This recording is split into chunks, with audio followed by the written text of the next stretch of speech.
Hello, assalamu alaikum. How are you guys? Chapter 3 just went live. Chapter 4 is already queued up to go tomorrow, but I'm going to get ahead by recording Chapter 5. Sorry if I look tired. It was a long evening, but I want to make sure that you guys don't have any gaps this time. So I'm going to try to make sure I stay ahead of the game. So we left off with Chapter 4. Mr. Weasley had almost got into a fight with Lucius Malfoy. Molly was not pleased, being the responsible mom that she is. Harry saw some things that he maybe shouldn't have seen in Nocturne Alley, and they met their new dark arts defense against the dark arts professor, Gilderoy Lockhart, who actually wrote all the textbooks for the class. So we're going to continue on. Chapter 5 is called The Whomping Willow. The end of the summer vacation came too quickly for Harry's liking. He was looking forward to getting back to Hogwarts. But his month at the Burrow had been the happiest of his life. It was difficult not to feel jealous of Ron when he thought of the Dursleys and the sort of welcome he could expect next time he turned up on Privet Drive. On their last evening, Mrs. Weasley conjured up a sumptuous dinner that included all of Harry's favorite things, ending with a mouth-watering treacle pudding. Fred and George rounded off the evening with a display of filibuster fireworks.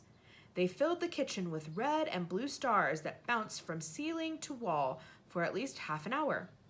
Then it was time for a last mug of hot chocolate and bed. It took a long while to get started next morning. They were up at dawn, but somehow they still seemed to have a great deal to do. Mrs. Weasley dashed about in a bad mood looking for spare socks and quills. People kept colliding on the stairs, half dressed with bits of toast in their hands, and Mr. Weasley nearly broke his neck, tripping over a stray chicken as he crossed the yard carrying Ginny's trunk to the car. Harry couldn't see how 8 people, 6 large trunks, 2 owls, and a rat were going to fit into one small Ford Anglia. He had reckoned, of course, without the special features that Mr. Weasley had added. "Not a word to Molly," he whispered to Harry as he opened the trunk and showed him how it had been magically expanded so that the luggage fitted easily. When at last they were all in the car, Mrs. Weasley glanced into the back seat, where Harry, Ron, Fred, George, and Percy were all sitting comfortably side by side, and said, "Muggles do know more than we give them credit for, don't they?" She and Ginny got into the front seat, which had been stretched so that it resembled a park bench. "I mean, you'd never know it was this roomy from the outside, would you?" Mr. Weasley started up the engine, and they trundled out of the yard, Harry turning back for a last look at the house. He barely had time to wonder when he'd see it again. When they were back, George had forgotten his box of filibuster fireworks. 5 minutes after that, they skidded to a halt in the yard so that Fred could run in for his broomstick. They had almost reached the highway when Ginny shrieked that she'd left her diary.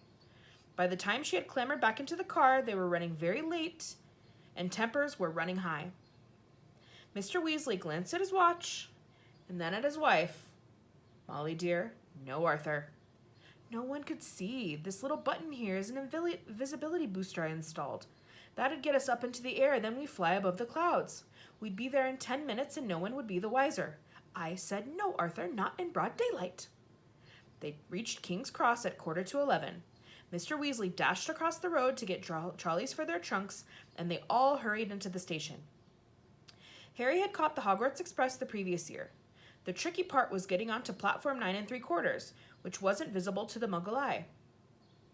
What you had to do was walk through the solid barrier dividing platforms 9 and 10.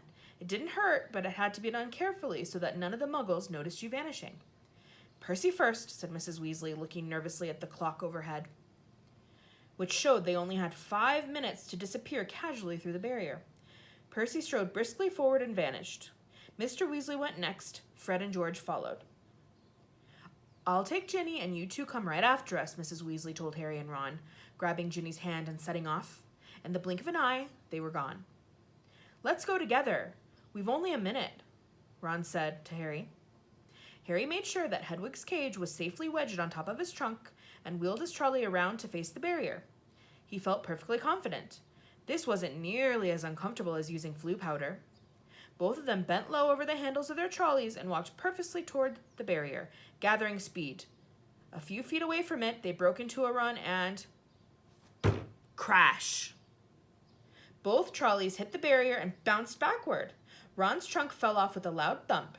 Harry was knocked off his feet, and Hedwig's cage bounced onto the shiny floor, and she rolled away, shrieking indignantly. People all around them stared, and a guard nearby yelled, "What in the blazes do you think you're doing?" "Lost control of the trolley," Harry gasped, clutching his ribs as he got up. Ron ran to pick up Hedwig, who was causing such a scene that there was a lot of muttering about cruelty to animals from the surrounding crowd. "Why can't we get through?" Harry hissed to Ron. "I don't know." Ron looked wildly around. A dozen curious people were still watching them. "We're going to miss the train," Ron whispered. "I don't understand why the gateway sealed itself." Harry looked up at the giant clock with a sickening feeling in the pit of his stomach. 10 seconds. 9 seconds. He wheeled his trolley forward cautiously until it was right against the barrier and pushed with all his might. The metal remained solid. 3 seconds. 2 seconds.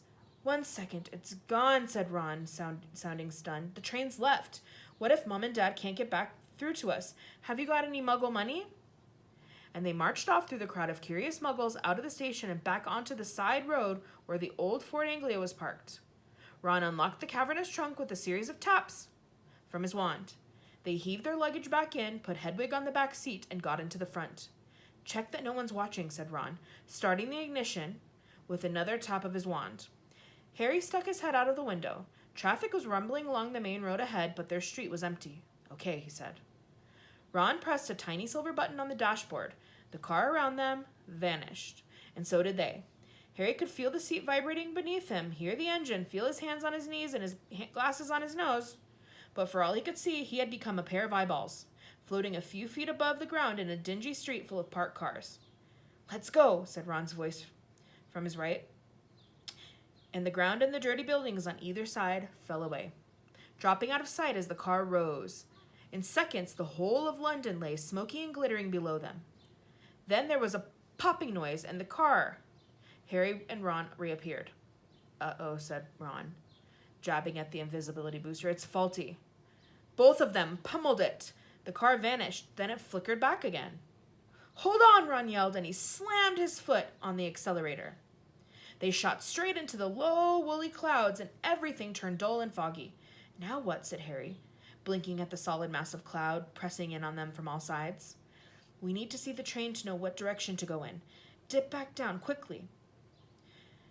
They dropped back beneath the clouds and twisted around in their seats, squinting at the ground. "I can't see it," Harry yelled. "Right ahead." "I can see it." "There!" The Hogwarts Express was sneaking along below them like a scarlet snake. "Due north," said Ron, checking the compass on the dashboard. "Okay, we'll just have to check on it every half an hour or so. Hold on," and they shot through the clouds. A minute later, they burst out into a blaze of sunlight. It was a different world. The wheels of the car skimmed the sea of fluffy cloud, the sky a bright, endless blue under the blinding white sun. "All we've got to worry about now are airplanes," said Ron. They looked at each other and started to laugh for a long time, and they couldn't stop. It was as though they had plunged into a fabulous dream.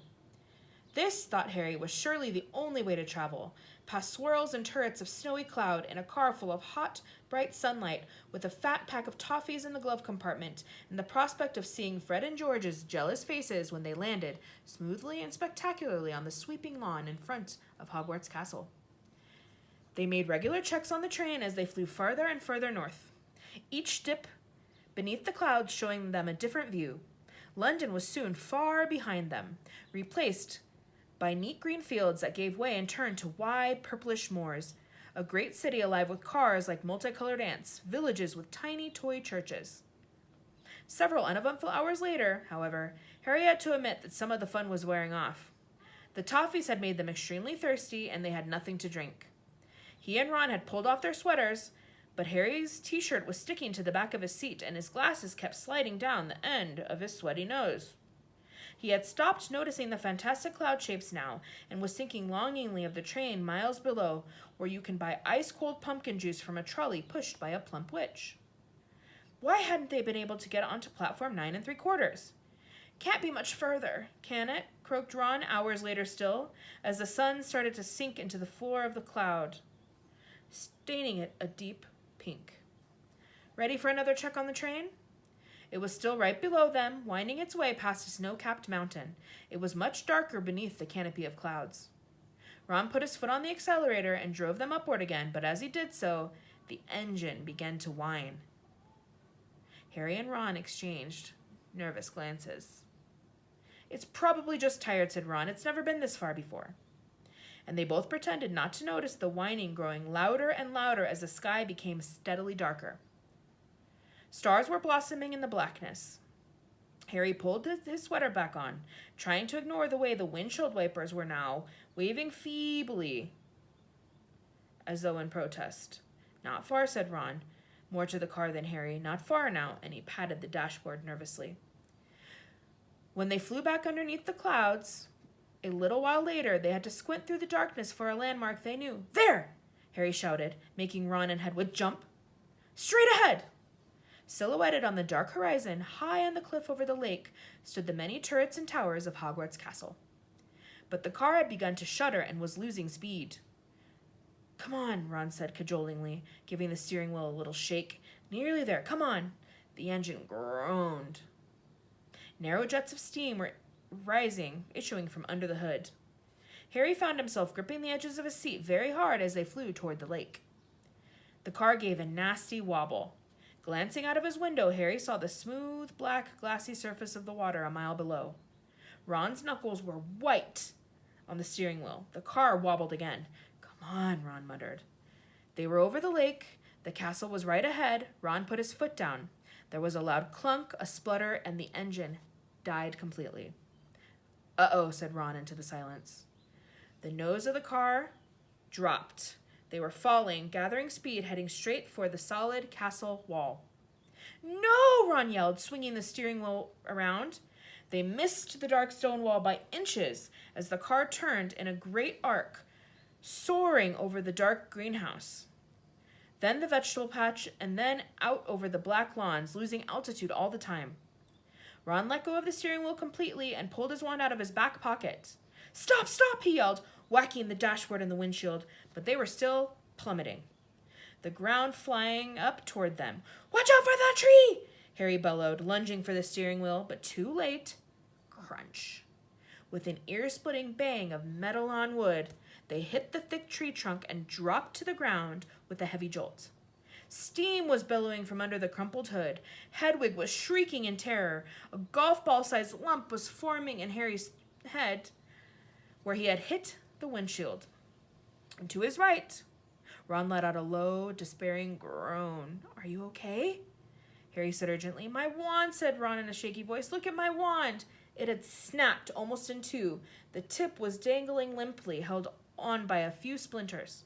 Harry opened his mouth to say he was sure they'd be able to mend it up at the school, but he never got started. At that very moment, something hit the side of the car with the force of a charging bull, sending him lurching sideways into Ron, just as an equally heavy blow hit the roof. "What's happened?" Ron gasped, staring through the windshield. And Harry looked around just in time to see a branch as thick as a python smash into it. The tree they had hit was attacking them. Its trunk was bent almost double, and gnarled boughs were pummeling every inch of the car it could reach. "Arg!" said Ron as another twisted limb punched a large dent into his door. The windshield was now trembling under a hail of blows from knuckle-like twigs, and a branch as thick as a battering ram was pounding furiously on the roof, which seemed to be caving. "Run for it!" Ron shouted, throwing his full weight against the door. But next second he had been knocked backward into Harry's lap by a vicious uppercut from another branch. "We're done for!" he moaned as the ceiling sagged, but suddenly the floor of the car was vibrating. The engine had restarted. "Reverse!" Harry yelled, and the car shot backward. The tree was still trying to hit them, but they could hear its roots creaking as they almost ripped itself up, lashing out at them as they sped out of reach. "That," panted Ron, "was close. Well done, car." The car, however, reached the end of its tether. With two sharp clunks, the doors flew open. Harry felt his seat tip sideways. Next thing he knew, he was sprawled on the damp ground. Large thuds told him that the car was ejecting their luggage from the trunk. Hedwig's cage flew through the air and burst open. She rose out of it with an angry screech and sped off toward the castle. without a backward look. Then, dented, scratched, and steaming, the car rumbled off into the darkness, its rear lights blazing angrily. "Come back," Ron yelled after it, brandishing his broken wand. "Dad'll kill me." But the car disappeared from view with one last snort from its exhaust. "Can you believe our luck?" said Ron miserably, bending down to pick up Scabbers. "Of all the trees we could have hit, we had to get the one that hits back." He glanced over his shoulder at the ancient tree, which was still flailing its branches threateningly.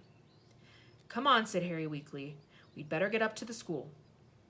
It wasn't at all the triumphant arrival they had pictured. Stiff, cold, and bruised, they seized the ends of their trunks and began dragging them up the grassy slope toward the great oak front doors. "I think the feast's already started," said Ron, dropping his trunk at the foot of the front steps and crossing quietly to look through a brightly lit window. "Hey, Harry, come and look. It's the sorting." Harry hurried over, and together he and Ron peered in at the great hall. Innumerable candles were hovering in midair over 4 long, crowded tables, making the golden plates and goblets sparkle. Overhead, the bewitched ceiling, which always mirrored the sky outside, sparkled with stars. Through the forest of pointed black Hogwarts hats, Harry saw a long line of scared-looking first-years filing into the hall. Ginny was among them, easily visible because of her vivid Weasley hair. Meanwhile, Professor McGonagall, a bespectacled witch with her hair in a tight bun, was placing the famous Hogwarts sorting hat on a stool before the newcomers. Every year, this aged-old hat, patched, frayed, and dirty, sorted new students into the 4 Hogwarts houses: Gryffindor, Hufflepuff, Ravenclaw, and Slytherin. Harry well remembered putting it on exactly 1 year ago and waiting, petrified, for its decision as it muttered aloud in his ear. For a few horrible seconds, he had feared that the hat was going to put him in Slytherin, the house that had turned out more dark witches and wizards than any other. But he had ended up in Gryffindor, along with Ron, Hermione, and the rest of the Weasleys. Last term, Harry and Ron had helped Gryffindor win the house championship, beating Slytherin for the first time in 7 years. A very small, mousy-haired boy had been called forward to place the hat on his head. Harry's eyes wandered past him to where Professor Dumbledore, the headmaster, sat watching the sorting from the staff table, his long silver moon and half-moon glasses shining brightly in the candlelight. Several seats along, Harry saw Gilderoy Lockhart, dressed in robes of aquamarine. And there at the end was Hagrid, huge and hairy, drinking deeply from his goblet. "Hang on," Harry muttered to Ron. "There's an empty chair at the staff table. Where's Snape?" Professor Severus Snape was Harry's least favorite teacher. Harry also happened to be Snape's least favorite student. Cruel, sarcastic, and disliked by everybody except the students from his own house, Slytherin, Snape taught potions. "Maybe he's ill," said Ron hopefully. "Maybe he's left," said Harry, "because he missed out on the Defense Against the Dark Arts job again. Or he might have been sacked," said Ron enthusiastically. "I mean, everybody hates him."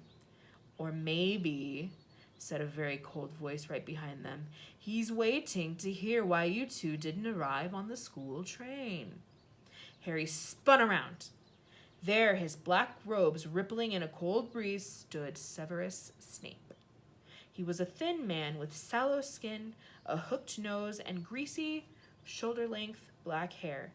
And at this moment, he was smiling in a way that told Harry he and Ron were in very deep trouble. "Follow me," said Snape. Not daring even to look at each other, Harry and Ron followed Snape up the steps into the vast, echoing entrance hall, which was lit with flaming torches. A delicious smell of food was wafting from the great hall, but Snape led them away from the warmth and light, down a narrow stone staircase that led into the dungeons. "In," he said, opening a door halfway down the cold passageway and pointing. They entered Snape's office, shivering. The shadowy walls were lined with shelves of large glass jars, in which floated all manner of revolting things Harry didn't really want to know the name of at the moment. The fireplace was dark and empty. Snape closed the door and turned to look at them. "So," he said softly, "the train isn't good enough for the famous Harry Potter and his faithful sidekick Weasley. Wanted to arrive with a bang, did we, boys?" "No, sir. It was the barrier at King's Cross. It—" "Silence," said Snape coldly. "What have you done with the car?" Ron gulped. This wasn't the first time Snape had given Harry the impression of being able to read minds. But a moment later he understood as Snape unrolled today's issue of the Evening Prophet. "You were seen," he hissed, showing them the headline. "Flying Lord Anglia mystifies Muggles." He began to read aloud. "2 Muggles in London convinced they saw an old car flying over the post office tower at noon in Norfolk. Mrs. Hetty Bayliss, while hanging out her washing. Mr. Angus Fleet of Peebles reported to police 6 or 7 Muggles in all. I believe your father works in the misuse of Muggle artifacts office," he said, looking up at Ron and smiling still more nastily. Dear, dear, his own son. Harry felt as though he had just been walloped in the stomach by one of the mad tree's larger branches. If anyone found out Mr. Weasley had bewitched the car, he hadn't thought of that. "I noticed in my search of the park that considerable damage seems to have been done to a very valuable Whomping Willow," Snape went on. "That tree did more damage to us than we," Ron blurted out. "Silence!" snapped Snape again. "Most unfortunately, you are not in my house, and the decision to expel you does not rest with me. I shall go and fetch the people who do have that happy power. You will wait here." Harry and Ron stared at each other, white-faced. Harry didn't feel hungry anymore. He now felt extremely sick. He tried not to look at a large, slimy something suspended in green liquid on a shelf behind Snape's desk. If Snape had gone to fetch Professor McGonagall, head of Gryffindor House, they were hardly any better off. She might be fairer than Snape, but she was still extremely strict. 10 minutes later, Snape returned, and sure enough, it was Professor McGonagall who accompanied him. Harry had seen Professor McGonagall angry on several occasions, but either he had forgotten just how thin her mouth could go, or he had never seen her this angry before. She raised her wand the moment she entered. Harry and Ron both flinched, but she merely pointed it at the empty fireplace where flames suddenly erupted. "Sit," she said, and they both backed into chairs by the fire. "Explain," she said, her glasses glinting ominously. Ron launched into the story, starting with the barrier at the station refusing to let them through. "So we had no choice, Professor. We couldn't get on the train." "Why didn't you send us a letter by owl? I believe you have an owl," Professor McGonagall said coldly to Harry. Harry gaped at her. Now she said it, that seemed the obvious thing to have done. I didn't think. "That," said Professor McGonagall, "is obvious." There was a knock on the office door, and Snape, now looking happier than ever, opened it. There stood the headmaster, Professor Dumbledore. Harry's whole body went numb. Dumbledore was looking unusually grave. He stared down his very crooked nose at them, and Harry suddenly found himself wishing he and Ron were still being beaten up by the Whomping Willow. There was a long silence, then Dumbledore said, "Please explain why you did this." It would have been better if he had shouted. Harry hated the disappointment in his voice. For some reason, he was unable to look Dumbledore in the eyes and spoke instead to his knees. He told Dumbledore everything except that Mr. Weasley owned the bewitched car, making it sound as though he and Ron had happened to find a flying car parked outside the station. He knew Dumbledore would see through this at once, but Dumbledore asked no questions about the car. When Harry had finished, he merely continued to peer at them through his spectacles. "We'll go and get our stuff," said Ron in a hopeless sort of voice. "What are you talking about, Weasley?" barked Professor McGonagall. "Well, you're expelling us, aren't you?" said Ron. Harry looked quickly at Dumbledore. "Not today, Mr. Weasley," said Dumbledore, "but I must impress upon you, both of you, the seriousness of what you have done. I will be writing to both of your families tonight. I must also warn you that if you do anything like this again, I will have no choice but to expel you." Snape looked as though Christmas had been canceled. He cleared his throat and said, "Professor Dumbledore, these boys have flouted the decree for the restriction of underage wizardry, caused serious damage to an old and valuable tree. Surely acts of this nature—" "It will be for Professor McGonagall to decide these boys' punishments, Severus," said Dumbledore calmly. "They are in her house, and they are therefore her responsibility." He turned to Professor McGonagall. "I must go back to the feast, Minerva. I've got to give out a few notices. Come, Severus, there's a delicious-looking custard tart I want to sample." Snape shot a look of pure venom. at Harry and Ron as he allowed himself to be swept out of his office, leaving them alone with Professor McGonagall, who was still eyeing them like a wrathful eagle. "You'd better get along to the hospital wing, Weasley. You're bleeding." "Not much," said Ron, hastily wiping the cut over his eye with his sleeve.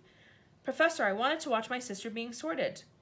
"The sorting ceremony is over," said Professor McGonagall. "Your sister is also in Gryffindor." "Oh, good," said Ron.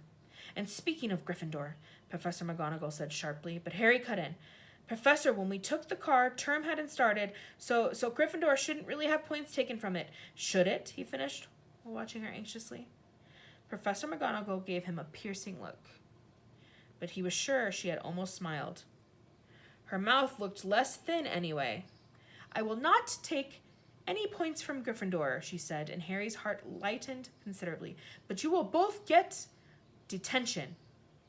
It was better than Harry had expected. As for Dumbledore's writing to the Dursleys, that was nothing.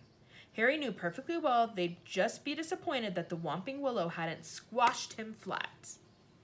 Professor McGonagall raised her wand again and pointed it at Snape's desk. A large plate of sandwiches, 2 silver goblets, and a jug of iced pumpkin juice appeared with a pop.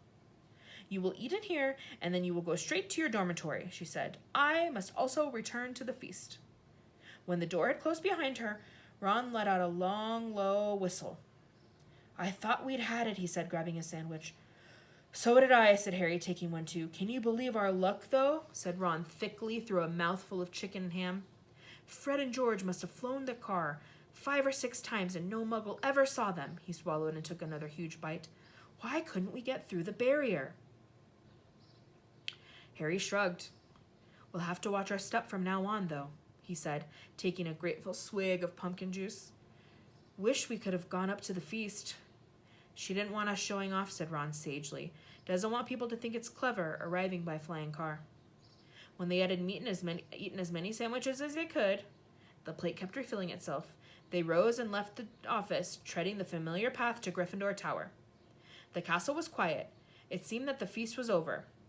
They walked past muttering portraits and creaking suits of armor and climbed narrow flights of stone stairs until at last they reached the passage where the secret entrance to Gryffindor Tower was hidden. Behind an oil painting of a very fat woman in a pink silk dress. "Password?" she said as they approached. Said Harry. They didn't know the New Year's password, not having met a Gryffindor prefect yet, but help came almost immediately. They heard hurrying feet behind them and turned to see Hermione dashing toward them. "There you are! Where have you been? The most ridiculous rumors! Someone said you'd been expelled for crashing a flying car!" "Well, we haven't been expelled," Harry assured her. "You're not telling me you did fly here," said Hermione, sounding almost as severe as Professor McGonagall. "Skip the lecture," said Ron impatiently, "and tell us the new password." "It's Wattlebird," said Hermione impatiently, "but that's not the point."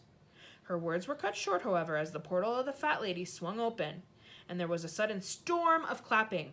It looked as though the whole of Gryffindor House was still awake, packed into the circular common room, standing on the lopsided tables and squashy armchairs, waiting for them to arrive.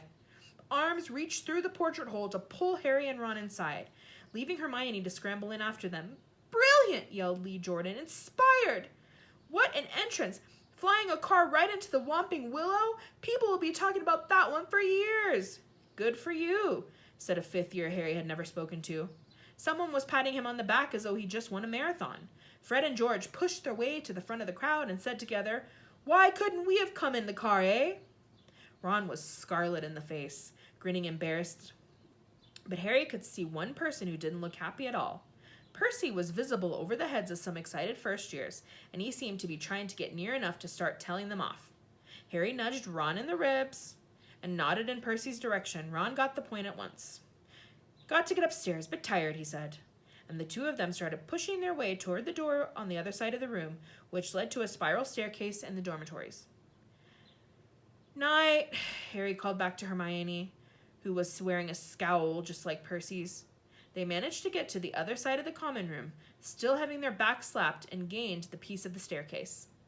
They hurried up it, right to the top, and at last reached the door of their old dormitory, which now had a sign on it saying, "Second Years." They entered the familiar circular room with its 4 posters hung with red velvet and its high, narrow windows. Their trunks had been brought up for them and stood at the ends of their beds. Ron grinned guiltily at Harry. I know I shouldn't have enjoyed that or anything, but the dormitory door flew open and in came the other second-year Gryffindor boys. Seamus Finnegan, Dean Thomas, and Neville Longbottom. Unbelievable, beamed Seamus. Cool, said Dean. Amazing, said Neville, awestruck. Harry couldn't help it. He grinned too. So that is the end of chapter 5. I hope you enjoyed it. You'll notice that this book is a little bit longer than the previous books, and the books get longer with each one. And by book 4, it's going to be more than double the length of book 1. So I am glad you guys are enjoying it. I had a meeting with my old students from Feza, from Tanzania, before I recorded this. They said really nice things, especially Hayam. Shout out to Hayam girl. Faith Maria, Jordan, Zoe, Sarah, Layla. Who else did I see today? Genevieve.